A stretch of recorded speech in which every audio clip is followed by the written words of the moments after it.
Archangels, ghosts, and Bigfoot. Oh my.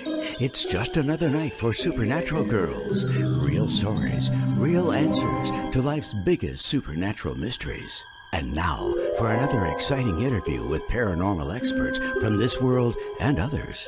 Here's your host, paranormal researcher Patricia Baker, on the one, the only Supernatural Girls.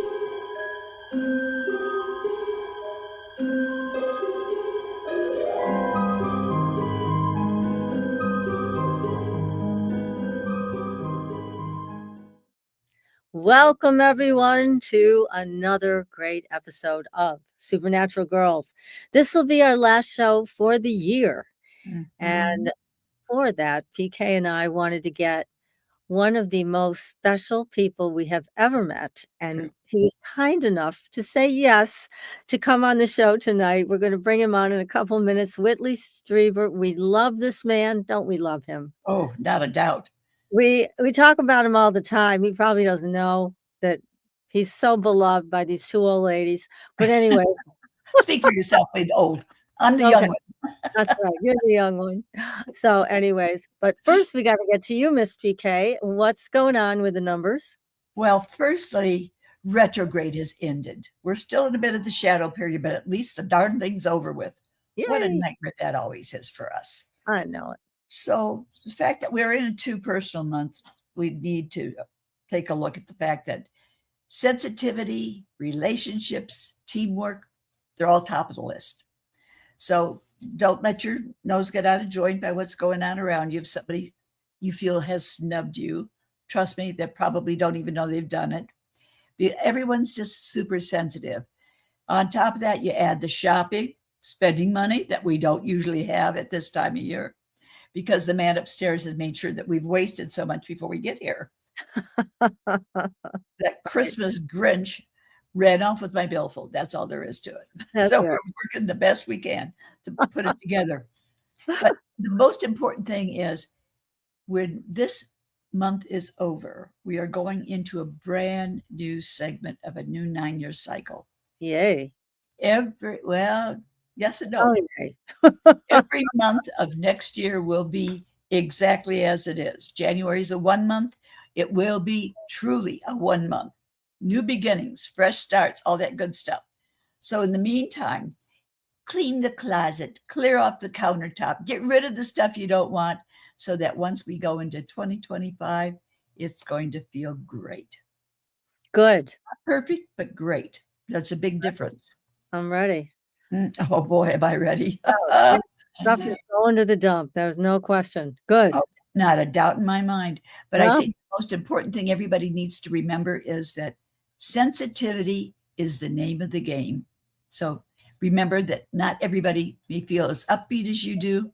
And a lot of people need a hug or a pat on the head or just it's okay. That'll help us get through this holiday. Holidays are always difficult. People that have lost people spending money they don't have, people trying to make everybody be happy when a lot of them don't want to be. They just want to cuddle up, stay by the fire, and be left alone. Yeah. Outside of that, life is good. That's all right. We'll take it. We have nice things to look. Yeah, that's right. We have some nice things to look forward to, I think, in this. Yes, we do. We truly do. I'm excited about it, and I'm excited about our guest tonight. Oh, I am too. He's fabulous. He's an amazing man. He's written over 40 books. It's incredible. Whitley Strieber started his writing career with the Wolfen in 1979. There followed after that over 40 books during a long writing lifetime. The Wolfen, The Hunger, Communion, and Superstorm have all been made into films. Superstorm was made into a film called The Day After Tomorrow. Now, Whitley's series Alien Hunter was a TV series called Hunters on the SyFy Channel. Right. In 1985, he had a frightening close encounter, which led to his best-selling book, Communion. Whitley's new book, which is going to drop in January, I cannot wait for this one, The Fourth Mind, is the first of its kind Reestablishing the Truth and Power of Humankind. And he's here with us tonight. We are so blessed. Whitley, welcome to the show. I'm glad to be here. Thank you very much for inviting me. Oh, It's our it's our pleasure. honor to have you here. You are the best. And we're sorry you don't feel well. And it was still so nice of you to get yourself ready for camera ready for this. So thank you for No, coming. that's okay. I don't feel that bad. I have COVID, and theoretically, I mean, I'm testing positive, and I've got a sort of slight chest cold, Oh, but there's no other symptoms. Good. well, Good. that's Well, we good. want you to get well soon. And again, we're so happy to have you here. This new book is sounding so exciting and so right on for this time in our lives. But Yeah, well, it's time for the book. It's been a long time in coming, and this is exactly the right time for it to go out there. it really is. But first, should we talk about the drones? Because I know you mentioned you'd be happy to Absolutely. share We about should, surely we can. So what are your thoughts on this? Well, first of all, the government is lying so blatantly that it's become a kind of clown show. It's fantastic. You have to think that this has outrun them in some way, or there is someone that we can't see who is forcing them to say what they say, because it is completely obvious that everything the federal government, the administration, has said about this is false. Everything. That I believe. Yep. The truth of the matter is, when you cut to the chase, we don't know what they are. That's the truth of it. And I do have some ideas about why they're here and the whole history of this. It has quite a complex history, and we can go into it as deeply as you want to. It's up to you. You can ask me questions, or I can talk for anywhere from 2 minutes to 4 hours about it. It's up to you. Well, I have to share with you, Whitley, that one of these drones, it flew over my house, and it looked like a drone. It did not look like a UFO to me or anything from another dimension. It looked like it was a military grade drone. And the one thing that I heard that kind of made sense was that there was some nuclear material that had been smuggled into the country through New Jersey, and they were looking for it with these drones. But according to Trump, he said they know, where these things are coming from. They know what these things are doing, and they don't want to tell the people, which he was against that, which I am too. But it was kind of it wasn't a bad, scary feeling when I saw this thing, but it was like, you don't belong, flying over people's houses like this. But what I saw was clearly a drone. It was mechanically engineered, I'm sure, here. So what do you think about that? I mean, do you think that's a possibility that that's what's going on? No, it's not. It's highly unlikely, unless there's something behind the nuclear material story that's been published that hasn't been published. What happened was this: nuclear material. This is medical waste specifically, which was involved in the story that was published, is often stolen, and it is repurposed, stolen, smuggled abroad, and repurposed and resold into the medical supply chain abroad. There are many countries in which they have not got the ability to test the potency of nuclear materials that they purchase for their X-ray machines and so on and so forth. So it's a big black market. And this is a routine. What I saw was a description of an absolutely routine situation where a container is opened that contained low-level medical waste, and this medical waste was then conflated into a big story. That sort of, if you look carefully enough, you'll find stories like this scattered across the media over the years, and they rarely reach any particular level of importance because they're not important stories. So What is your take on this? You're saying that we really don't know what these things are. Not at all. So they're not from here. I wouldn't draw any conclusions. When we say we don't know, we don't know. That doesn't mean we don't know, but actually we do know. Don't know is that. It's don't know. The there's a pattern here, though, which we can discuss. That is this. The first time this occurred in recent years, there may have been an incident related in 1965, but it's too far back, and there were no drones then, and so it's impossible to tell exactly what was going on. However, in 2019, in northern Colorado and southern Nebraska, there were weeks of drone incursions in December of 2019 and January of 2020, which caused a considerable amount of public concern and were investigated. The drones flew at night from 6 to 10 p.m. They were found in groups of up to 19, and they were not, the FAA requires by law waivers to fly drones at night and waivers to fly drones in formation. No such waivers were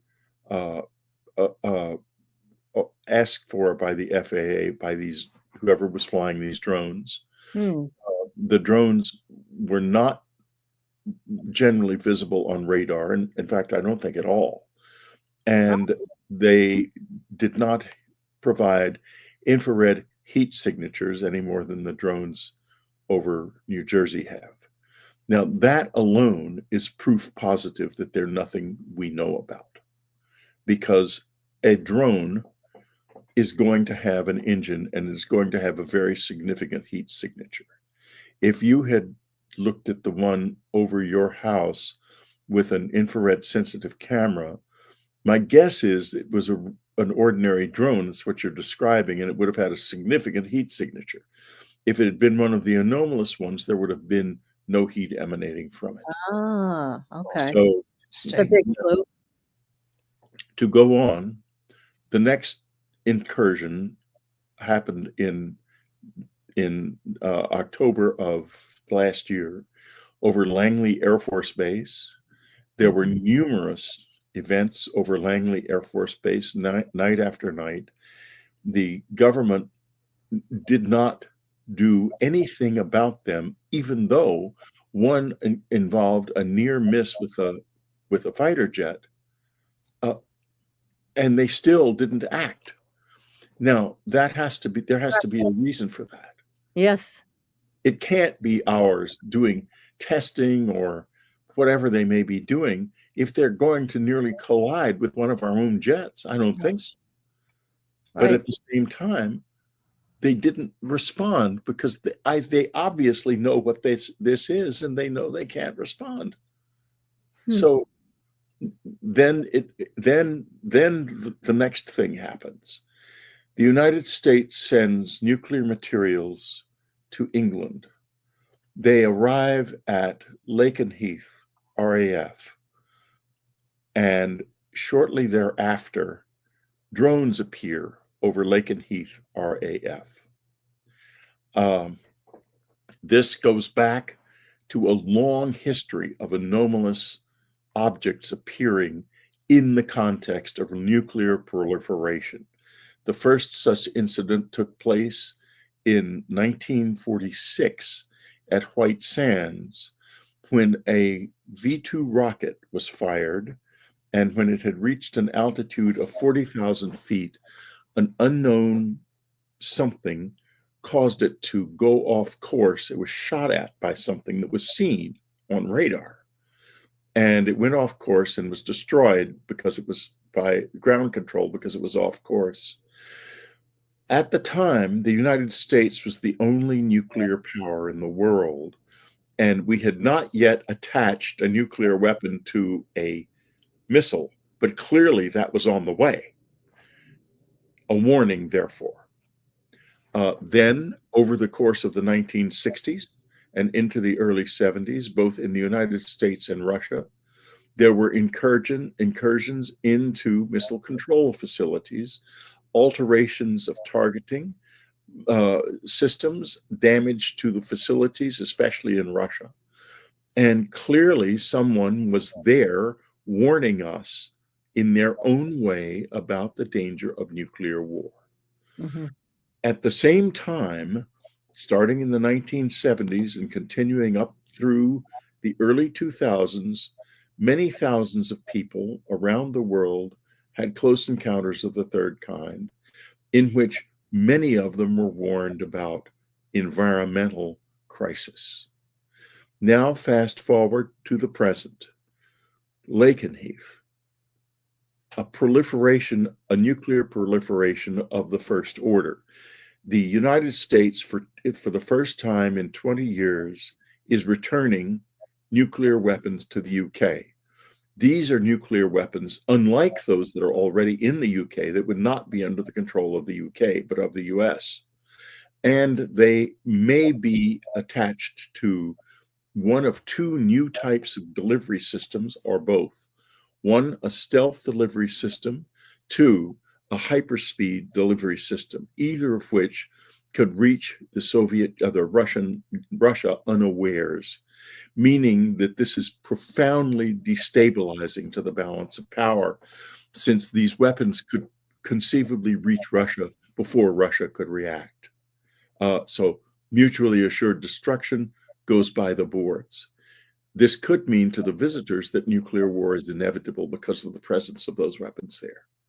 That would explain why they would show up there to warn us again, the same way they have consistently across the past. At the same time, Donald Trump is elected president of the United States, and part of his platform is to abandon environmental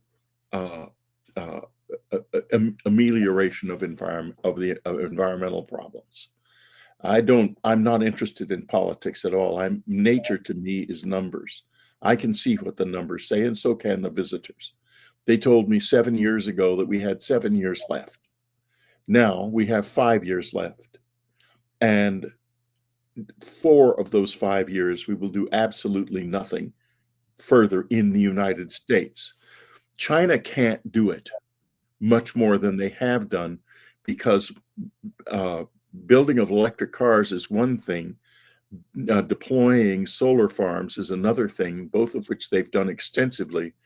But the real cleanup that it is going to be blocked by two things: by the inability of the system to stay ahead of the need for coal, and by corruption in the Red Army, which really controls the country. Russia can't do anything because it's a poor, primitive country for the most part on its back, that has a highly developed system of military projection, but nothing else. India cannot and won't try anything because it's completely out of control. And to change the pollution profile of India would take a beyond belief amount of money and effort that they do not possess. That leaves the US. Europe is already trying, and reasonably effectively. The US should have been trying. It is, of all of these countries, remains the largest polluter, and also the most organized and innovative economy in the world. There's no question, I'm sure, in their minds, as there isn't in mine, that we could turn this around. We are not going to touch it. By the time the 4 years are over, it will be too late. Thus, they appeared over Donald Trump's Bedminster Golf Club, and he said on the radio or on the television the other day, he doesn't plan to stay there. I don't blame him.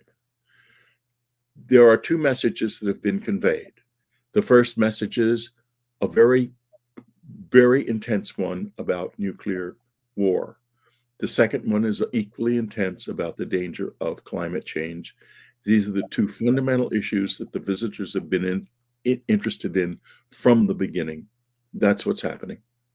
Okay. Well, that is a totally new perspective, and I appreciate that so much. I mean, also the history of all of this. Definitely. It's a whole different context around it. So how do you see this resolving with the drones? You think, well, you don't know what they are, so they may stay around for a while, but here's No, another question. I have learned never to second guess the visitors. They think very asymmetrically. Oh, And quite frankly, there will come a point when they intervene and we lose dominion over our planet. I don't know if this is the point, but it could happen. They will at some point, and maybe they already have made a decision or will make a decision as to whether or not they want to let us go or try to enable the species to survive. If they decide that they will help us survive, then I'm not sure we're going to actually want that, because we will want it. We will. It'll be a new world. I wrote a book a couple of years ago called A New World for that reason. It will be a completely new world. It will not be like this at all. It will change in absolutely fundamental ways. I can't predict exactly what those ways are, but among other things, the visitors are fluently telepathic. That is entirely real. It is not a fantasy. It is a part of nature, just like radio or anything else. And when you are with them, you are too. This means that they are capable of turning it on and off in us. If they turned it on in us, in all of us, our world would change in an instant, completely, into something different from what it is now. I think they probably have that capacity. And the degree to which they will intervene, I don't know if they do. I'm not sure we're going to be happy with it. I don't think it's going to be all sweetness and light. I think it's going to be very hard. A new world, if you can take it. The if you can take it part is the question, and yeah, can. exactly. I mean, now your new book, you're talking about the superpowers that we have that we haven't, most of us haven't accessed. Tell us more about your new book and why did you write this? Okay, it's time for this book. It's exactly the right time for it, and it'll be published on exactly the right day.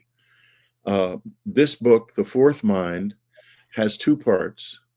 The first part demystifies the Greys by going into, in detail, their anatomy, their biology, their brain functions and brain structures, and their belief system insofar as it's understandable. And it shows how they have made alterations in their genetic structure, some of which have been effective, some of which have not. And it goes into this more deeply than anything. In fact, there's nothing ever been written that goes as deeply into this on the outside of the secret government. It does mirror what is known on the inside. And I look forward to the day when that material is officially released and biologists, not general writers, general interest writers like me, can take a serious look at it. It has so far only been looked at behind the scenes, and it is explored as insofar as I was able to without violating any laws in this book. The second part of the book goes into the powers that we had in the past and why we lost them.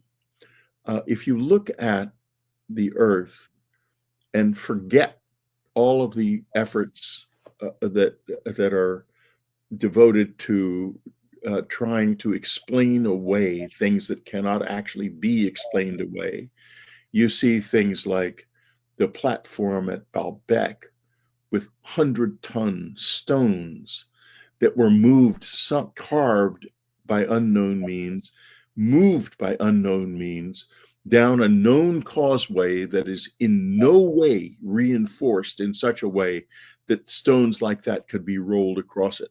That's not how it was done. You look at Nan Madol, the group of artificial islands in the Carolinas in the Pacific, 750,000 basalt logs carved at a nearby quarry and brought there to build these artificial islands. a project so huge that is unimaginable that we could achieve it today, just like Baalbek, just like the fortress at Sacsayhuaman and many other architectural artifacts in India, in Peru, just like some caves that have been carved in India by unknown means. This debris of this lost civilization is all over the planet. And there's much more that I go into in the book. Why is it lost? Why is it not like that? Right. I do think that aliens came and did this and then left. I think it was us. I think we had powers to do these things by a connection to the earth that was broken at an absolutely extraordinary time in the past, known in geology as the Younger Dryas. This period that started about 12,000 years ago was incredibly violent. To give you, it's when the last ice age ended, to give you an idea of the extraordinary violence of what happened. The first thing that occurred was that something impacted the planet. You find mammoth bones all over North America, and if you look at these bones under a microscope, you find microscopic bits of iron in them. These animals were impacted by high-speed micrometeorites. Oh, wow. At the same time, Mm. the entire continent caught fire. The remains of that fire is something called the black mat, which is extensive over the North American continent. It's sometimes a depth of 10 or 12 feet, sometimes just a few inches. It consists of charcoal and algae, skeletons of algae. What it was after this fire, the glacier melted, the Laurentide Glacier melted, sending a flood across the whole continent, extinguishing the fire and leaving a lake that essentially lasted for about 1,000 years, gradually settling back onto the earth, leaving this thick mass of charcoal and dead algae, which became the black mat, which geologists have been studying for years. It's not fiction. It's well-established fact. But it's so terrible that we literally don't think of it. We don't think of this catastrophe. Before the catastrophe, we had these powers. Nature turned against us. Human population around the planet dropped to about 30,000 individuals. And when we came out of it, we were no longer connected to our earth in the way we had been. And our relationship to it, our physical relationship to it, was broken. We have to regain it. The visitors have their relationship still. If you are with them, and I'm not going to bother to pussyfoot around about it. I've been with them plenty. If they touch you, you feel an incredible electricity going through your body. It's not coming from them. It's because they are connected with the earth, and it reconnects you with the earth. And for a little while, you have extraordinary powers too. No kidding. It's about how to regain our powers, not by asking them for help, but by doing it ourselves, and we can. Well, this is fascinating, Whitley, and certainly your experience it says it all. I mean, again, there's nothing better than talking to somebody like you who's actually had this happen, and you're here to tell us what it was like and what we need to do. So for people, I'm sure you deal with this in your book, for people to regain this connection, it's going to take more than just walking around with bare feet on the ground.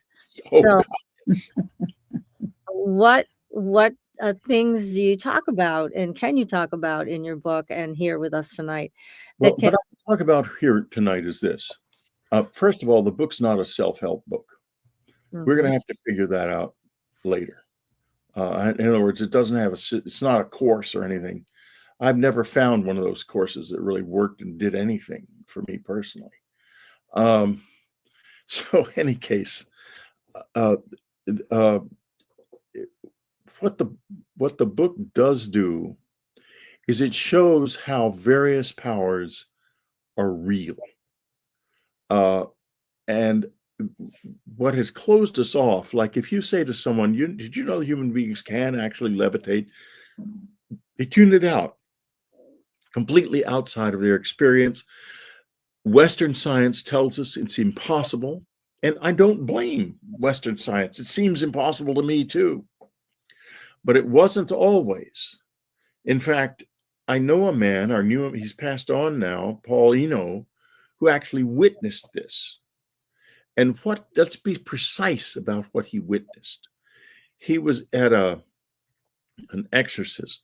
He was a novice in the Catholic priesthood at the time, and he was assigned as his mentor was a local priest who was also the archdiocesan exorcist. They went to a mental asylum where a young woman, the young woman's family, had asked for an exorcism. She was struggling with schizophrenia and drug addiction. During the exorcism, in front of the priest, the exorcist, Paul, the other assistant, two people, nurses from the facility, and a psychiatrist, the woman rose up out of the wheelchair to an altitude of about 4 or 5 feet, right out of the movie The Exorcist. In fact, the story might have even inspired, I think it did inspire the movie The Exorcist in part. And I'm not even going to bother to go down the old demon path because it doesn't matter to me.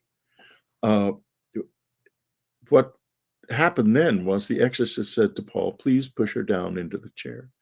He pushed her back down into the chair, and he told me there was a slight resistance. She felt about like a balloon, meaning that this body of, say, 100 pounds weight, covered with clothing that probably weighed another 3 or 4 pounds, had become not just light, but lighter than air. That was done by this. We don't recognize the power of this. Right. We've lost touch with what it really is.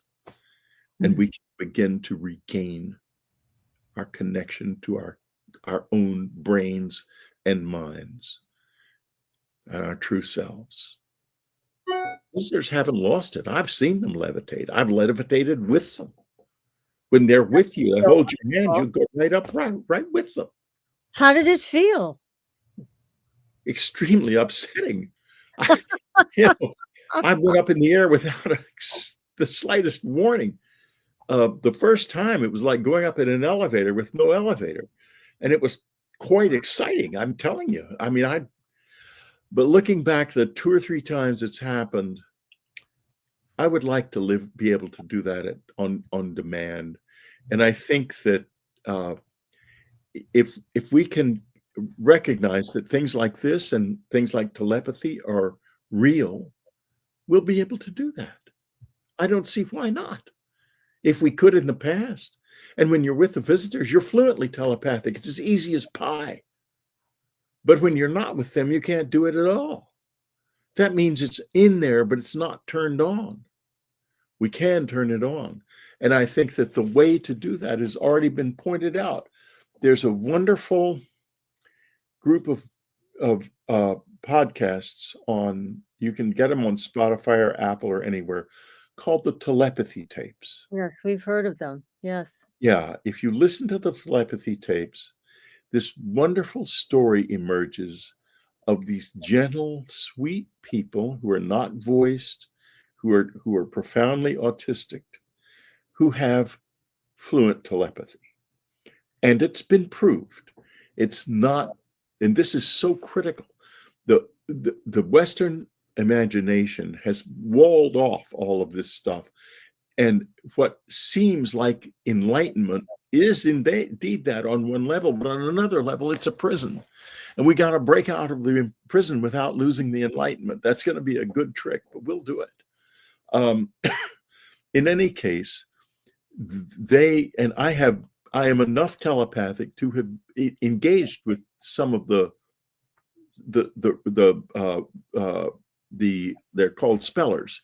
They spell rather than speak telepathically a few times recently because I didn't know they were there before. In any case, what it takes is kindness and not lying. If you lie, you close the door because you've got something to hide. You mustn't have anything to hide. When you have nothing to hide and you're kind and open, telepathy comes to you like a scared little puppy coming up because it's realizing, actually, this is safe for me. And inside yourself, that part of you that is telepathic begins to feel safe as well. And you become telepathic. And suddenly you realize, I've been in love with the world in a way I was denying myself and turning away from. And it's okay to be vulnerable. It doesn't matter. It's okay to have things I am embarrassed by or ashamed of. Nobody really cares. The other telepathic people have them too. And we can just all live with it together. It's not a big deal. Once you live like that, you start to feel like that. You can concentrate carefully. You'll find telepathy enters your life. First, very slowly, very subtly, and then more fully over time. So now do you experience telepathy? When I'm with another person who can project telepathically, sure. Great. I'm not going to go around pretending to be a mind reader because nobody can do that. I mean, yeah, there are some very powerful people, and certainly the visitors can read minds very easily. But the average person like me, I'm not going to go down that path. I'm not trying to read your minds. Do the visitors have any aspirations for us? I mean, other than really wanting us to reconnect with the earth and start being the caretakers we were supposed to be. Do they have any aspirations for us reaching that level to be able to communicate with them easily with telepathy, to be able to levitate, to be able to do any of these amazing, wonderful things? They are the most parsimonious critters I've ever met. And if they're here in numbers, and they're here because they have something they want here badly. And that is us. They want us at every level. If we don't, well, let me see. I sort of lost my train. Okay. Why do they want us? They will exploit us if they have to. In other words, if we don't have anything to give to the relationship, they're going to take from us. They've already taken a lot of sexual material from us, and they have created hybrids. These hybrids are fluently telepathic. They are unvoiced, and they are autistic. Because they have to be. The amount of sensory input that comes in has to be restricted in order for them to be sure of this fluent telepathy. And if you think about it, this is not a nice thing to do.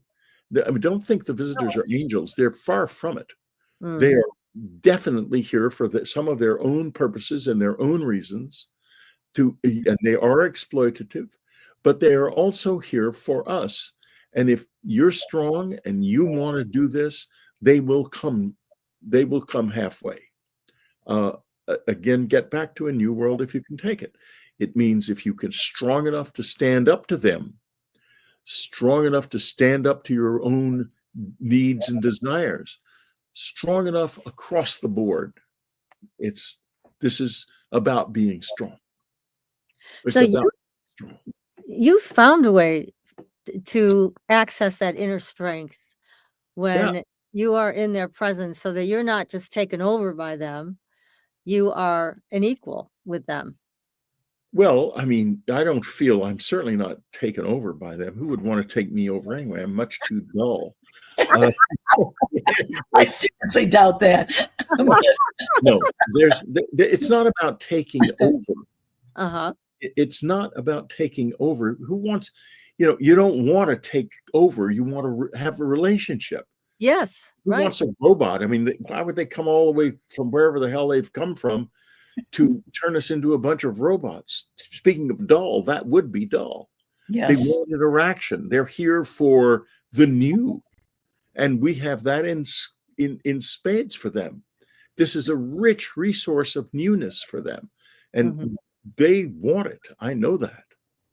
Interesting. So it's mainly people that they're interested in, not so much what other people have said. They want some resources, whether it be water or minerals or whatever. It's not about that. Well, water, most all minerals, and we can always choose something and say, oh, that's not common in the universe. But if they can get around the universe comfortably, believe me, it is so big that nothing, anything, no matter how rare it is, it's common somewhere. What makes us the interest to these people? Us. Just us? Aren't there other us's somewhere out there? Well, they're here now. So one thing I think that intelligent species are quite rare.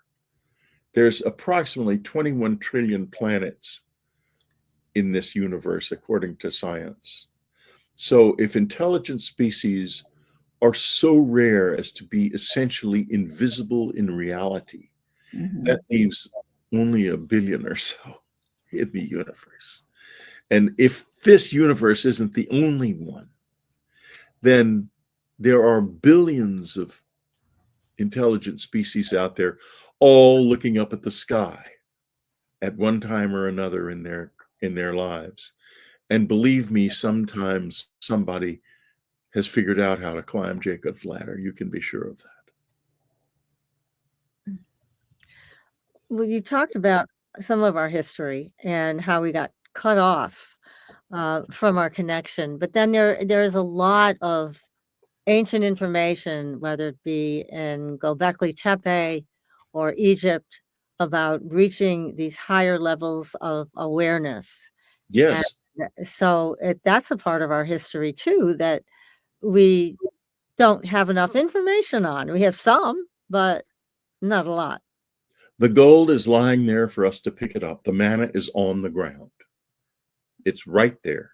The past has got a very clear message for us. I go into that in the book. It's quite clear. And if you do avail yourself of that wisdom, it's there for you. And you can use it, and it does work. It works very well. The oldest piece of wisdom on the planet is also what Buckminster Fuller called the building block of the universe. It is this. In the Sphinx has the haunches of a bull, that is strength, the claws of a lion, that is emotions, and the intelligence of a man, that is the head. Strength and the emotions are balanced by the intelligence. That's the triad, the fundamental building block of the universe. And if you go into atomic physics, what do you see? You see the neutron, the proton, and the electron. Every atom starts there. The electron is the active principle, that is to say, the emotions. The neutron is the passive principle, that is to say, the proton is the passive principle, and the neutron is the balancing principle that brings them all together. So The Sphinx is an expression of the atom and of consciousness, both in balance. And yes, there's a lot of very extraordinary information available, littered across the past. A lot of it. And we can take advantage of it. All we have to do is look, and we will find it. It's readily available. I wrote a book called Jesus: A New Vision, which is about the message that Jesus has for us. And it's a message that has been lost, but it's a really powerful message. It's the most powerful single message I know of, in the sense not that it is unique, but it is so compressed and so clear. What is that message? Well, the best place to start is be as little children. That's where to start. Don't be afraid to be who you really are. Behind all of the layers of personality, there's somebody who once had a lot of fun and can again. My wife was a truly, you can see her back there beside the communion lady. She was a master. And although she's passed on, and so I can safely say that without getting slapped around, she always said, no, there's no such thing. Anyone who calls themselves a master is no master at all. But I know what she was and what I saw her become over her years. And she used to say, it all begins with laughter. As soon as you can start to laugh at yourself, you can start to learn and know yourself. Meister Eckhart, the great theological master of the 12th century, used to say, God laughs and plays. And here is his description of the creation. God laughed, and his laughter begat the sun, and the sun laughed. Then they laughed together, and their laughter begat the Holy Spirit. And they all laughed together, and out of their laughter poured the universe. We close the shades on the little cottage of our lives so we don't have to hear that laughter or see that light. Open the shade. It seems like that's the scariest thing to do in the world. Could never do it, but it's actually really easy. Just laugh at yourself. You can easily find ways of laughing at yourself. I can, for sure. And look at who you really are. What are you going to find? You're going to find you've done all kinds of things in your life that you think, oh my God, why did I ever do that? But you're also going to find somebody else, somebody who started out and who had all kinds of expectations and hopes. And you can go back there. One time go ahead. No, that's okay. We're waiting for your next thought here. Okay. Yeah. One time the visitors I had been begging and pleading with them, whining. My wife said, how could they ever spend any time with a whiner like you? I said, well, if I whine enough, they come. I mean, it works. They get sick and tired of it and they come. Yeah, there you go. True. Anyway, I was kvetching and whining that I wanted to meet them physically. This was in about 1988. And I had a bench in the little woods behind my house, and I would sit on the bench and imagine one of them coming and sitting beside me, and we could talk, and all of this fantasy. So one morning, February morning, just before dawn, I hear this trumpet sound above the house. And I think, oh my God, it's them. There couldn't be anything else. There's no other way to explain it. So I think I'm going to do it. I get up, I grab my robe. I'm in bed at the time. Grab my robe, put it on, put on my slippers, and go outside. It's cold, snow on the ground. Not a lot, fortunately, but enough. Go across the deck behind the house. I go up onto the hill that's just there. The woods are naked. Beyond the naked woods is a clearing. And in the clearing, there is something making a noise, going clank, clank, clank. It's the noise their machines make when they're just idling. And I can see this black thing there and some figures standing beside it. And I think, my God, my God. And so I walk up onto the little crest and I start to go down the path. I stop for a minute just out of amazement.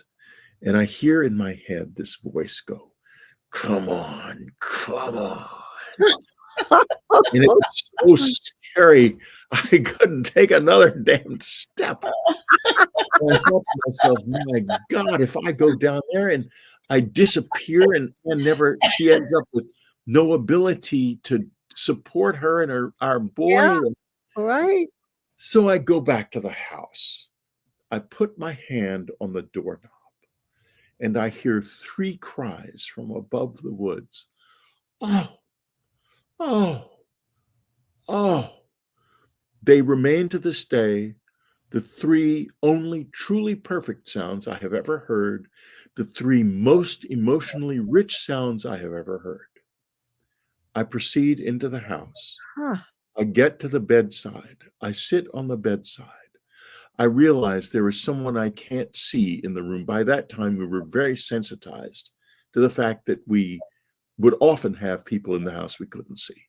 So it was no big deal. The cats could see them, so it was easy to see when they were there. The cats would be watching them. The cats weren't there, and at least I don't remember the cats being around. I realize I'm face to face with someone I can't see. The next thing I know, I'm suddenly in a completely different place. I am in a room. There are these tall, thin, sort of sticks standing up, and I appear to be gliding rather than walking. Oh my And I'm goodness. thinking, what in the world has happened? Then I look up and I recognize what the sticks lead to. It's my mother's desk from when I was a baby Oh in my. her room. What they have done is they have taken me back to the moment I first walked. Ah, And so vividly, it is as if my adult mind has been projected into my baby body, passed through time. And goodness. realize what it means. You're still a baby, Whitley, but you've taken your first step. Oh. You see how Oh my God. Incredible. this is? If we can open our minds to this and just let it happen. Yes. Wow. We can Oh, do this. Whitley, this, I have to tell you, I feel like we just sat down 2 seconds ago and now the I show. agree. I I'm like, agree. wait a second. Chanel's saying we have 1 minute to wrap. I'm writing. Oh no. No. Oh. Whitley, thank you so much. Your book is on sale in January, correct? Yes. Okay, everybody, you got to get the Phenomenal. Mind. And yes, I'm sure it's on Amazon. All the bookstores are carrying it. No, the bookstores won't carry it. They won't. It's Well, on then, No, they don't carry my books. okay. Well, You can get it from Amazon as long as it's there, and I'm not even sure how long it'll be there. So, well, as buy soon as your it goes up, copies, you better go. everybody. Get ready and run to your internet and buy this Goodness copy. gracious, yes. Yes, Whitley, please come back. We just loved having you here. You are Please. so Thank you. amazing. You're such a delight, and we think the world of you. So thank you so much. Thank you. So Thank everybody, you for what we you have to share go. with us. So our producer's just going to cut us off. So we'll see you in the new year, but we will have 2 more shows that are going to air that are repeats. Be sure you catch them. And until then, everybody, Merry Christmas, Happy New Year. We will see you on the Blue Highway. Good night. Good night, Whitley.